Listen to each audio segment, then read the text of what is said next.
Hey, what's up, people? Piz out here, and to conclude my month-long holiday horror series of Christmas-themed horror movie reviews, I'm going to bring you guys my review of 1974's Black Christmas, directed by Bob Clark. And for me, Black Christmas is just the king of Christmas-themed horror movies. It is at the very apex of just holiday-themed horror films in general, and in my opinion, just a great overall horror film, period. And I actually did a review of Black Christmas probably 3 or 4 years ago on this channel around Christmas time, and I'll put a link to that below. But I wanted to do an updated version for holiday horrors and talk about sort of my background with Black Christmas. What is there to say about Black Christmas? It is a story of a maniac stalking a group of sorority sisters from inside their sorority house. But the movie is just so much more than that. The movie works on so many levels. The movie is great on so many levels, and I'll get to those momentarily.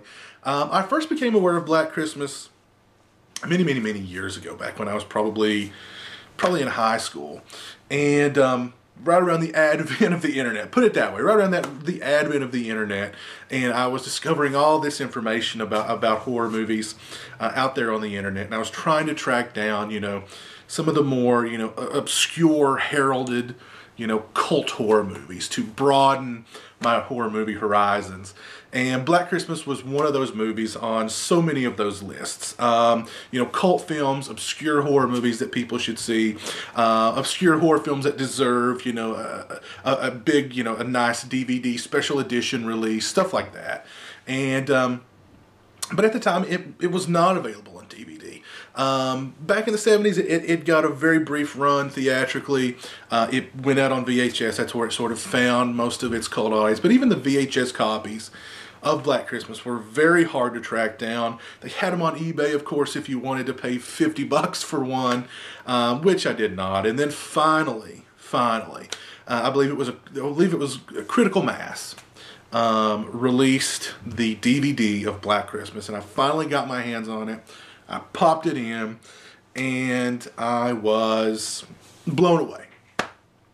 To put it plainly, I was blown away by the film. The film works on just about every level. I mean, from a thematic standpoint, the look of the film, the feel of the movie, it captures the Christmas season beautifully, yet at the same time, it is just filled with this ominous, dread-filled atmosphere. It's just beautifully captured on film. The point of view shots, the subjective point of view shots from the killer's point of view. How they were sort of fish-eyed, done with like a fish-eye lens. Seeing the killer climb up like the trellis, hand over hand with like the camera on the camera guy's shoulder, which, I mean, it literally was. This was before, the Panavision camera. This was before the camera that was actually sort of strapped to the cinematographer. I mean, they sort of had to jerry-rig the camera on the camera guy's shoulder so that he could do things, with his hands and stuff like that. You hadn't really seen that in movies before. And, at the time I'm watching Black Christmas for the first time, I'd seen it in countless slasher movies, but it was just done so much better, so much more creatively and artistically in Black Christmas than in all of those other movies. The acting in the film. The characters, they are young characters. They're young female characters for the most part in the film. They feel real. They're having real conversations. They are not portraying some sort of stereotypical character, the slut, the good girl. They're having that. They feel real. Their dialogue feels real. They're having real life issues that people have every day. I mean, one character in the film is even, pregnant, and she's talking about abortion. There's that conversation going on in the film. The film feels real. The calls from the killer that are originating from inside the house. Yes, this is the film that originated from. Not When a Stranger Calls. It was Black Christmas. Those phone calls are just disturbing. They are a compilation of like 5 different people's voices that they manipulated to not really sound like one, but just sound like almost like a possessed person, like, you know, like Reagan from The Exorcist, who's speaking in, you know, different languages and different tones of voice. That's what it sounded like. It sounded like the person on the other end of those calls was just absolutely A, possessed, and B, completely and utterly insane. Those phone calls are still, I mean, really freaky phone calls. Just chilling phone calls. The murders in the film are great. They're set up really well. They're shot great. They're not really bloody. They're not gory. It's suspense. It's tension. So many horror films have no idea how to create any kind of mood, to tighten the screws with the audience member, to create that suspense. Black Christmas does it so incredibly well. The murder that occurs while there are kids outside caroling, and how they cut back and forth between this person's murder and, you know, the caroling, is brilliant and shocking and beautiful and disturbing and awesome. You don't see that in horror films at all. That level of artistry, to be honest. It's a disturbing sequence, but it's a beautiful sort of sequence to watch. It's beautifully disturbing. It's you know, filmmaking in the hands of somebody who knows what they're doing. And this was really only, you know, Bob Clark's 2nd or 3rd theatrical film, or feature-length film, that he had done at the time. And you would think, watching this film, that, you know, this is a guy who, you know, has been around the block and just knows, you know, knows what he's doing from experience. But really, I mean, he really didn't have a lot of experience at that point, but you wouldn't know it watching this film. I don't think this is a spoiler, and if it is, I do apologize, but the fact that the killer is not identified at the end of the film, the killer remains free at the end of the film, and just the ending of the film, that they leave the survivor girl alone in the house with the killer, and we know that the killer is in the house alone with the survivor girl at the end, with like police outside and everything like that. Just stunning, just brilliant.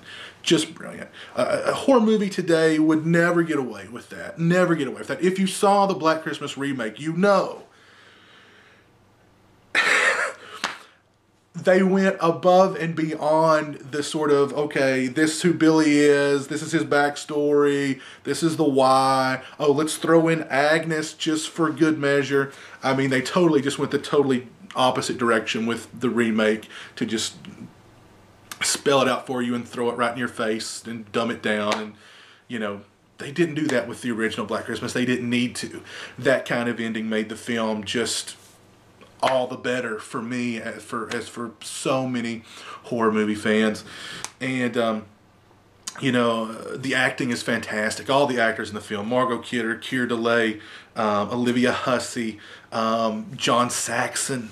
Fantastic acting in the film. Just a really great, classy horror film. Fantastic, classy horror film made by, you know, Bob Clark, who, you know, Bob Clark never gets the recognition that he deserved. And of course, he passed away a couple of years ago, so, you know, rest in peace, definitely, for Bob Clark. I was a huge fan of his. I had seen several of his films before Black Christmas. Of course, Porky's and A Christmas Story, which Christmas Story is one of my all-time favorite films. But this is how great a filmmaker Bob Clark was. He can direct a film like A Christmas Story, a warm, caring, cuddly, just heartwarming family Christmas film. He can also direct a dark, dreary, dreadful, dread-filled, I should say, ominous, scary, disturbing, chilling Christmas-themed horror movie. On the totally two great Christmas films, classic Christmas films on the opposite end of the movie genre spectrum. You know, every year TNT or TBS or whoever does it now, they do 24 hours of A Christmas Story. Well, some channel, Sci-Fi or Chiller or whatever, should do 24 hours of A Black Christmas, in my opinion. But that is how great a filmmaker that Bob Clark truly was, that he could make two classic, all-time classic, great Christmas films, one Black Christmas, one A Christmas Story, on totally opposite ends of the genre spectrum. That's what a great filmmaker he was. Bob Clark is credited as directing Black Christmas, as co-producing Black Christmas, but he also had quite a hand in the screenplay for the film, though he does not get a screenplay credit. Originally, the film had another title. Bob Clark gave it the title Black Christmas. What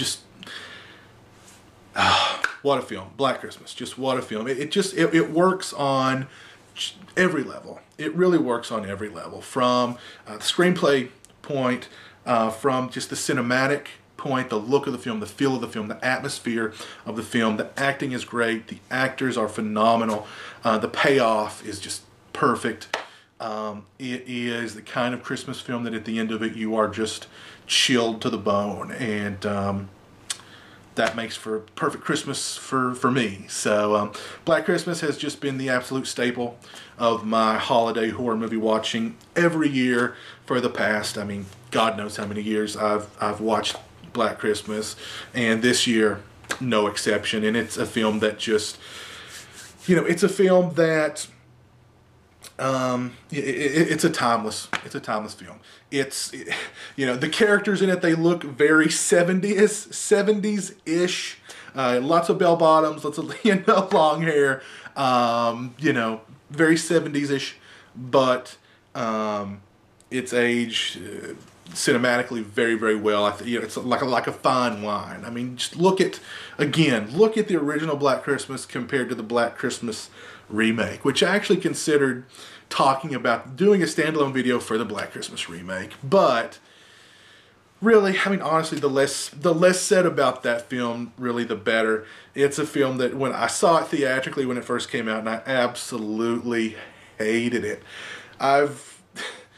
My hatred for it has waned a little bit over the years. There's certain qualities about the film that I kind of enjoy. It's over the top in its violence and in its gore. It's got some nice, you know, stylized moments.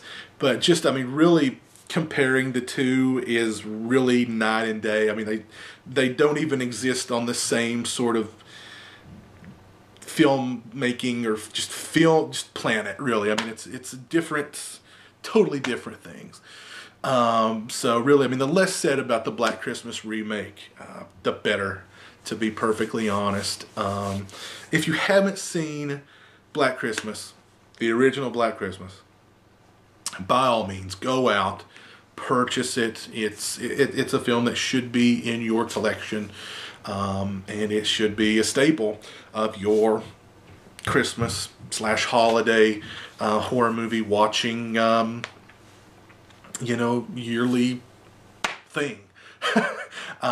So yeah, that was my updated review of Bob Clark's Black Christmas from 1974 to conclude my holiday horror series of Christmas-themed horror movie reviews. I hope you guys enjoyed. Hope you guys enjoyed all the holiday horror series reviews.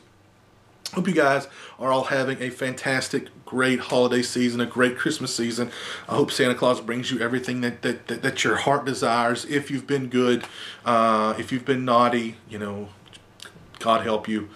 Yeah, really hope you guys have a great holiday season, a great Christmas. And if you don't own Black Christmas, my gift to you is the urging to go out and pick it up, order it, buy it, steal it. Don't really steal it, buy it. Get it. Somehow just get it. Just get it. Add it to your collection. Watch it every year around Christmas. And you will benefit. You will benefit greatly. So anyway, until next time, you guys take it easy. Peace.